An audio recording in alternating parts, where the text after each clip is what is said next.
Gaurko gobernu saioan partekatu dudan eta gaur bertan gobernu irekiaren atarian jarri den gai baten berri eman nahi dizuet, zehazki terrorismoaren biktimen foru legearen aurre proiektuaren zirriborroa urteko arau planaren aurre ikusten den bezala.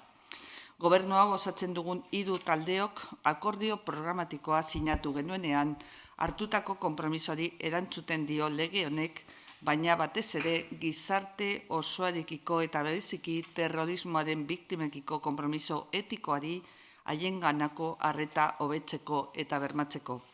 Eta era berean, bakean eta bizikidetzan oinarritutako gizarte batean aurrera egiten jarraitzeko indarkeria orori zilegitasuna kenduz, kasu honetan bortizkeria terroristari bereziki etak eragindakoarik. Aurkeztutako legeak lege positibo bat proposatzen dugu, ez bakarrik iraganean gertatukoagatik ekonomikoki eta sozialki erreparatzea inoiz gertatu behar ez zen indarkeria jasan zuten pertsonei eta familiei, baizik eta munduan zoritxarrez gai zerrendan dauden fenomeno terroristo berriei aurrera egitea. Gobierno de Navarra. Nafarroako gobernua.